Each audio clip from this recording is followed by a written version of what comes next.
Hoje é segunda-feira é dia do quadro Educação para o Trânsito, com nosso convidado especial de todas as segundas-feiras, Fábio Campos, professor especialista em trânsito. Bom dia, Fábio. Obrigado mais uma vez pela visita. Bom dia, Jorge, a todos os ouvintes ou telesouvintes aí que estão conosco aqui nesse momento importante, falar sobre segurança viária. Lembrando sempre que nós transmitimos ao vivo também pelo YouTube com imagens. Fábio, vamos falar um pouquinho sobre fiscalização no trânsito. A Prefeitura de Blumenau divulgou que começaram aí agora as instalações dos equipamentos que vão fazer a fiscalização no trânsito aqui em Blumenau. São redutores de velocidade, controladores de velocidade, né? Um tem um objetivo, outro tem outro objetivo, e também eletronicamente o avanço de sinal vermelho, que também é um perigo, ainda mais aqui em Blumenau que não tem fiscalização, né? E esses equipamentos começam a ser instalados agora e em breve vão estar fiscalizando o trânsito. Qual é a importância de uma cidade investir nesse tipo de serviço, Fábio? Jorge, é importante uma cidade do porte de Blumenau, pela quantidade de veículos que circulam dia a dia, pela quantidade de vias, né, rápidas nós temos hoje. Que é uma via rápida? Não é uma via expressa, mas sim essas vias que ligam um bairro ao outro, são as avenidas.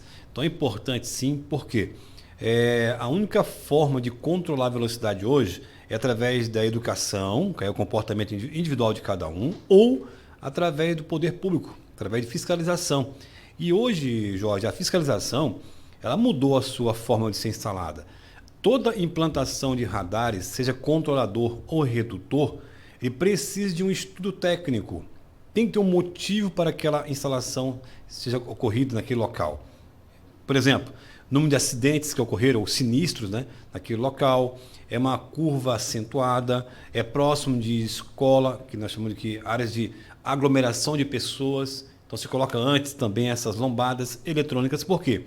Elas são importantes no sentido que não danifica o veículo, diferente às vezes das lombadas físicas. Então a eletrônica faz com que você perceba de longe as placas, os display, e faz com que você tenha atenção e pratique a redução da direção da velocidade próximo desses equipamentos. Então, só para saber, lombadas ou redutores de velocidade são aqueles que vêm para reduzir a velocidade do veículo. Vão ser instalados na Rua 1, na Rua República Argentina, número 2077, e 3 na Engenheiro Udo Deck, próximo ao número 2100, 400 e 699. Vão ganhar esses equipamentos que querem reduzir a velocidade. Ou seja, a via tem uma velocidade e ali naquele ela ponto, é menos. Né? Isso, é importante identificar, porque para você que está conduzindo em via pública o seu veículo, observe as placas de velocidade, 60, 80, 50, 40, depende da via. E quando se implanta o redutor, que é um aparelho que tem um display, esse display vai reduzir a velocidade daquele ponto. Então é importante ficar de olho, observar constantemente as placas de velocidades, porque através delas que você vai saber realmente o ponto que aquela lombada vai reduzir, ou melhor, a velocidade que ela vai reduzir. Normalmente nessas duas que você falou aí, deve ser de 50 para 40, ou de 60 para 40, porque deve ser um ponto estratégico ali e inseguro. Outros 22 controladores de velocidade. Daí eles controlam a velocidade da via, né? Conforme a velocidade da via. Que vão ser as ruas que vão ter esses controladores de velocidade. 2 de Setembro, Almirante Barroso, Amazonas, Bahia, Benjamin Constante, Rua dos Caçadores, Francisco Faldi, Frederic Enzen, Gustavo Zimmermann, Humberto de Campos, Rua Itajaí, Jacoinaichen, Via Expressa, Amazonas, tem vários, né? Do Amazonas aqui eu contei 4. Né? Rua Bahia 2, João Pessoa, Progresso, e 2 também na Rua São Paulo. Aí já são equipamentos, né, que são conforme a velocidade da via. Isso é importante, Jorge, as pessoas entenderem, porque a distração que ocorre hoje na direção veicular com o telefone celular, por exemplo, vai causar que muitos cometam infrações. Por exemplo, os controladores estão controlando a dinâmica da via, que é a velocidade dos veículos. Então é importante que você preste bem atenção nas placas de trânsito, que vai informar você qual é a velocidade média que deve ter máxima naquela via. E nessas casas, você falou praticamente aí, basicamente todos são 50 por hora. 50. Então, é manter a média hoje em Blumenau a partir da instalação desses equipamentos. Se você andar na média de 50, dificilmente será autuado, e ficar só atento aonde tiver o display. Se estiver piscando a luzinha lá, ele vai indicar que é redução. Ali é um redutor. Mas os demais radares, Jorge, ele não tem nenhuma iluminação. É placas dizendo que é 50 e ele vai estar fiscalizando os 50. Então, essa é a diferença. Quando tem a luzinha piscando, é para reduzir. Vai ser bem menor do que antes a velocidade anterior, né? E se não estiver piscando, ele vai controlar a sua velocidade. E tem que ser sinalizado, né? Sempre lembrar disso. É obrigatório ter placas 100 metros antes, 50 metros antes e no local da fiscalização. E as placas informando que a via controlada por equipamento eletrônico. Detectores de avanço de sinal e paradas sobre a faixa. Nesses aqui, são aqueles em que as faixas ficam antes do sinal, né? Antes de você atravessar o sinal. São na Avenida Martin Luther com Tocantins, Antônio da Veiga com a Max Hering, São Paulo com Antônio da Veiga, Beira Rio com Rodolfo Freigan, 7 de setembro com Amazonas, 7 de setembro com Floriano Peixoto, 7 de setembro com Heinrich Rosen, que vão ter esses detectores de avanço de sinal e parada sobre a faixa. Agora tem outro equipamento que vai detectar o avanço no sinal e a parada sobre a faixa depois do equipamento. Ou seja, você passa do semáforo e tem lá uma faixa que indica e você não respeita, né? Então, esses são na Martin Luther com Carlos Richbitter, Humberto de Campos com Antônio Hafner, São Paulo, próximo ao Colégio Machado de Assis, Beira Rio com Padre Landel de Moura, 7 de setembro com Alameda Rio Branco, São Paulo com Rua Indaial, São Paulo com Rua Paraíba, 7 de setembro com Rua Paraíba, 7 de setembro com Padre Jacobs e 7 de setembro com a Rua Namidec. Faltou colocar ali no início da 15 com a Palmeiras, né? Também um cruzamento. Ali também, que dá, né? muita coisa. Mais para frente, daqui a pouco, eu imagino que esse é um início, né? E talvez depois vai se expandir toda essa fiscalização. Até pelo pavimento, né? Aquele local da Rua das Palmeiras com a 15 ainda é paralelepípedo, então não dá para instalar o equipamento no solo, né? Que é os laços, nós chamamos, mas é uma situação aqui de cruzamentos. Importante, então, Jorge, relembrar que avançar sinal vermelho é multa gravíssima. Agora, por enquanto, com a instalação do equipamento, vai ser um controle muito melhor, porque muitos avançam sabendo que não tem nenhuma fiscalização. E para aquele que está acostumado a bloquear cruzamentos, tá? Então, vai ser importante porque nesse momento, claro que vai ter que ter ainda o agente de trânsito em alguns pontos para poder desafogar o cruzamento, mas o agente não vai nem precisar mais autuar. Automaticamente, se ele trancou um cruzamento, o próprio sistema já vai autuar ele e assim vai aprender, infelizmente, às vezes, pagando, né, o auto-infração. Mas precisa, né? Porque, por exemplo, a faixa de ônibus tem que ser com alguns tipos de horários específicos, não pode... Porque a gente chama de avanço sinal vermelho, é o furão, a gente chama, né, na prática. É o furão. Instalação do furão, que é furou vermelho, então ele serve tanto para avanço sinal vermelho, para quem transita também em faixa exclusiva para ônibus, realmente é o que tem hoje no mercado, e para aqueles que param sobre a faixa, que no caso... o cruzamento, que é o mais comum, né? E parando sobre a faixa pedestre também é infração, né? Independente do sistema. Então tem que ficar atento, porque o condutor, Jorge, ele tem que partir do seguinte princípio, né? Eu tenho que colaborar com a segurança viária. Então, para conduzir em via pública, é ficar atento às placas, às leituras das informações previstas nas placas, por exemplo, informando que tem avanço sinal vermelho, que não pode parar no meio do cruzamento. Já existem essas informações. Na verdade, que falta agora as pessoas praticarem bastante essa conduta, para evitar aí, infelizmente, infrações. Então, as instalações começam amanhã, de todos esses equipamentos, né? Começa instalando a estrutura, depois propriamente dito os equipamentos, depois dos equipamentos instalados. É feita a aferição desses equipamentos, né? Eles têm que passar por um teste. Até 30 dias faz um teste. E a partir daí, concluído todo o prazo, todo o teste, então começa a aplicação de multas com a fiscalização desses equipamentos. É claro, o governo vai anunciar a partir de quando tudo isso vai entrar em operação. Mas você, que é um motorista educado, já respeita as regras de trânsito, então não é preciso se preocupar com essa situação. Imagina a gente, né? É o que eu falo, né? Já está tudo ali já na via. Para alguém que é um pouco distraído, então ficar atento, porque daqui a pouco não tem mais justificativa nenhuma. Hoje, por não ter equipamento, às vezes o agente não flagrou, ele não visualizou. E com equipamento não tem erro, né? Exatamente. Fábio Campos, vem aí as férias escolares. A partir das próximas segunda-feira, a maioria das escolas iniciam o período de férias de julho e muitos aproveitam esse período para viajar, para passear. Até porque hoje as crianças são irrequietas, não conseguem mais ficar tanto tempo em casa parados, né? Fábio, quais são as dicas, então, para as férias escolares? Primeiro ponto importante, Jorge, falando como pai de duas crianças realmente super e hiperativas, graças a Deus, isso é saúde, né? A preparação do seu veículo, né? Então, um veículo que tenha realmente capacidade de transportar suas crianças, porque não adianta ter um automóvel que para 5 lugares e você, na sua família, tem 7 pessoas ou 6 pessoas. Começa por aí. Se preparar com o tipo de veículo que você vai ter que estar adquirindo, né, para ter uma viagem segura, que seja ela urbana ou rural, independente.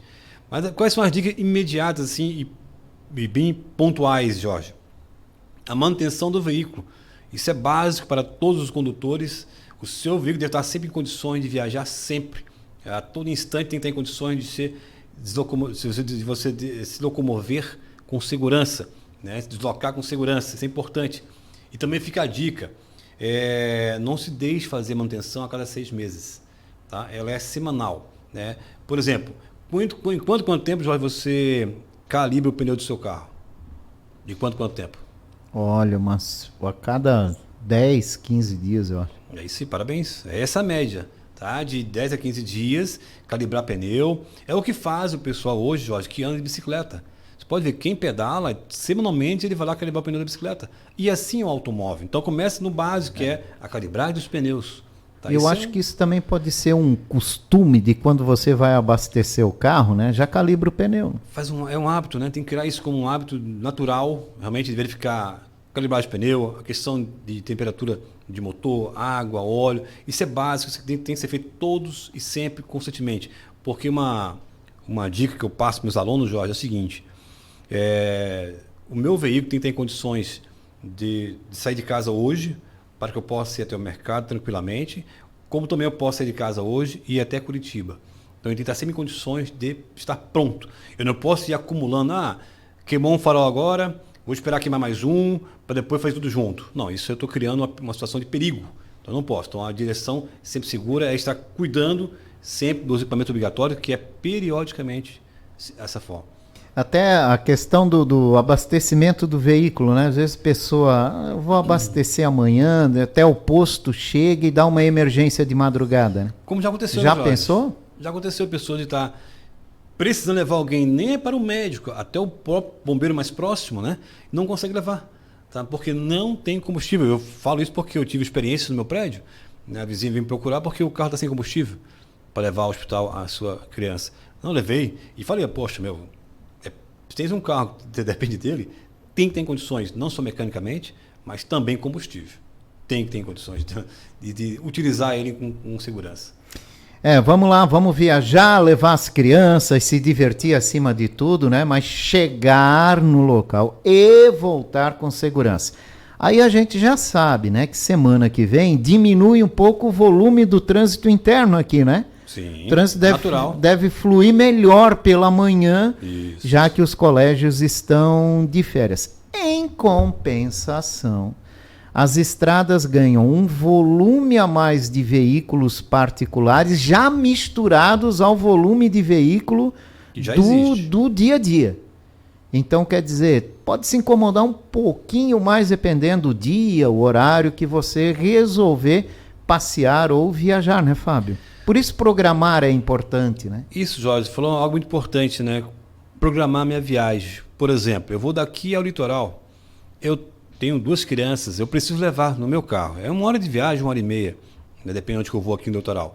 Mas eu tenho que levar água, tenho que levar comida, que é um salgadinho, algo para dar uma segurada na... Porque tem obras, infelizmente, ocorrem sinistros, congestionamento, o excesso de carro na via. Isso vai demorar um pouco mais o meu trajeto. Trânsito pesado com caminhões. Muitos caminhões nós temos na nossa rodovia e quando isso ocorre um acidente, sabemos que é 2, 3 horas que ficam congestionados. E eu tenho que ter essa preocupação, sim. E também, Jorge, buscar rotas alternativas. Se eu sei que a 470 vai estar pesada, tá, então vou por dentro, de Blumenau, Gaspar, Ilhota, vou por período interior. Tem vários caminhos, mas eu preciso fazer a programação da minha viagem. Porque, além disso, Jorge, um objeto que eu chamo muita atenção nos carros, as malas. Tá? As malas, as bolsas têm que ser transportadas no compartimento de carga. Seja ele externo, no teto, ou no porta-mala. Mas às vezes a família é muito grande, tem muita, a mulher, aquela que quer levar a casa junto, tem muita coisa, não tem espaço, porta-mala é pequeno. Jorge, volta àquela E situação aí faz de o antes. quê? Como é que faz? Pois é, como eu falei, primeira coisa é o tipo de veículo que você tem hoje. Né? Se você gosta de levar um monte de coisa, é uma família grande. Além disso, Jorge, lembra dos pets. Os pets estão em altas também. E tem que ser transportado com segurança, né? Com segurança. Então, assim, não adianta eu pegar um carro pequeno, uma família grande, eu vou criar um grande problema e perigo para minha família. Então, eu tenho que pensar na segurança da minha família. Primeira coisa, o tipo de veículo que eu vou utilizar. Vou ter que adquirir nem que eu pegue um carro mais antigo, mas maior. Eu tenho que pensar no conforto de todos eles. Tá? E alguns pensam, não, eu quero um carro econômico. Ele pega um carro 2023, 1.0, 3 cilindros, faz 18 com litro. Maravilha. Tá, mas só em 6 em casa. Só cabe 5. E aí? Então a gente tem que fazer conta, inclusive, da estrutura veicular. Então, às vezes, compensa pegar um carro mais antigo, maior, porque hoje, na verdade, Jorge, tem que escolher, né? Outro quer economia, outro quer conforto. Né? Mas só que conforto é segurança também. Então, eu não posso deixar isso de lado. Eu tenho que pensar, eu vou transitar em via pública com segurança? Vou gastar um pouquinho mais de combustível, mas pelo menos ter mais segurança. Porque o mais importante é a segurança de quem? Da minha família, a minha segurança. E às vezes as pessoas fazem cálculos ao contrário. Eu quero economizar no combustível. Vamos embora, entra todo mundo aí. Dá um jeito. Mas aí é mais sorte do que juízo. Uhum. E sorte, não dá para contar com ela, porque às vezes, infelizmente, né, o seu veículo não consegue frear corretamente, não tem estabilidade. Enfim, são vários fatores que podem gerar o quê? Fatores de risco. E isso, infelizmente, quando ocorre, é gravíssimo. Lembrando que o carro, quando ele está mais cheio, mais pesado, a direção pode ser diferenciada, né? Então, totalmente, Jorge. Ela muda. Tem que mudar muda a para parar. Muda a frenagem, distância de segmento. Principalmente a questão da frenagem. Principalmente. O seu pneu ele tem uma carga útil de peso. Né? Até aqui eu consigo frear corretamente. E até uma calibragem adequada para o peso do carro. Né? Tá aí uma situação importante, Jorge. Pessoas que calibram padrão. Põe aí tudo 30. Não é isso. O manual traz, né? Com 2 pessoas ou 5 pessoas, na frente é menos, na frente é mais, depende de onde fica o motor do teu carro, às vezes a estrutura. Então muda. Então não é padrão, tem que pegar o manual e se orientar como que é a calibragem do pneu do meu veículo para fim de viagens com lotação máxima. Uma questão interessante, eu vejo muito pouco aqui as pessoas levarem bagagem em cima do veículo. Acho que quase a maioria dos carros tem uma estrutura para receber suporte ali, para você colocar. E hoje tem bagageiros para bagagem. E é prático, né? Viu, Jorge? E vale a pena? Vale. Para quem tem um carro um pouco... o porta-mala não é muito adequado, incomoda. Vale a pena investir nisso, colocar lá e levar a bagagem com segurança em cima? Inclusive, eu estava esse dia pesquisando. Em média, R$500, R$600 é um porta-mala daquele que tu compra com um suporte junto já. Já, né? Já vem pronto e fácil de instalar. É fácil, não precisa nenhum engenheiro fazer isso. E são grandes essa... Tem tamanhos, são litros, né? Tem vários tamanhos. Mas o maior que você vai gastar aí, no máximo, R$600 no máximo. O maior. Que o maior que é 60 litros, 70 litros, então assim, é o teu porta-malas é o dobro. Então imagina só, o teu porta-malas fica vazio, praticamente, põe em cima porque ele protege da água, não molha, tá? É bem firme, no máximo até 50 centímetros de altura. Só tem que cuidar nos lugares que, por exemplo, entrar no shopping. A garagem de casa, garagem do prédio, tem que cuidar, senão fica para fora. Mas também só instala quando for pra utilizar, fora, né? Isso, pegar a estrada. E olha, é muito eficiente, vale a pena sim. E realmente, o porta-malas fica livre. Às vezes você nem usa o porta-malas do seu carro, usa esse externo. E deixa o interno livre para alguma bolsinha a mais ali, algo nesse Isso sentido. Não atrapalha em nada, não afeta o veículo em nada? Não altera a velocidade, porque ele tem a projeção já feita para isso. Já é desenhada para isso? Né? Desenhado para isso. Prático. Não tem nenhuma pesquisa que eu fiz, eu achei assim que em algum momento aquela peça soltou. Às vezes, lógico, só se você não acondicionou corretamente. E é prático de colocar. Ele é muito prático para instalar também. Então, vale a pena sim você pensar nisso. Aí sim, talvez esse carro que você tem um pouco menor, com um porta-malas em cima, externo, vai ser bem bacana a sua viagem. E ajuda no conforto, né? Que é um porta-malas externo, né? E hoje com a internet fica fácil de você pesquisar. Fica. Uma dica interessante, Jorge, vai pra praia. Não, eu quero ir pra praia, direto pra praia, beleza. Deixa esse porta-malas em cima vazio, por exemplo. Aí vai com a roupa de praia, chega lá, toma banho, passou o dia todo na praia, pega tudo que é de roupa de areia, joga em cima desse porta-malas, porque ele é fácil até para lavar. Ele é muito prático. Sim, aí depois você tira, lava, acabou, tá tudo limpinho, tudo né? Certo, não nem sujou o porta-malas, que às vezes tem lá o step junto. Aliás, falar em praia, para quem gosta assim de ir de carro para praia, tá? A areia é o fim do mundo para veículo, né? Talco é o segredo. Não tem um chuveirinho de carro, não? Tem os carros motorhome, tem. Não, mas para esse não dá para improvisar aí um reservatório de água com chuveirinho. Falou algo interessante. Tem veículos, né, que ele é específico para praia, tipo aquele Kia Soul. O Kia Soul foi projetado para praia. É um carro, inclusive, que o porta-malas dele tem um isopor para colocar roupa molhada do surfista. Enfim, o banco rebate. Só que ele não veio com um chuveirinho. Pois é. Pois é, não veio, bem lembrado. Mas a dica, Jorge, para tirar areia é passar talco, né? Talco? Talco, Como assim? Vai na areia ali, se joga na areia e passa o talco. Talco normal, passa e vê se não sai todinha a areia. Não fica grudado na pele? Não fica. É muito comum usar com criança. Que interessante. Na praia. Essa dica eu não sabia. Passa o talco, você vê que é uma maravilha. Parece tomar um banho. Ainda fica cheiroso ainda. Tá certo. Fábio Campos, obrigado pela tua participação hoje aqui em mais um quadro Educação para o Trânsito aqui da Itaberá. Uma ótima semana, Fábio. Obrigado, Jorge, e até semana que vem, se Deus quiser.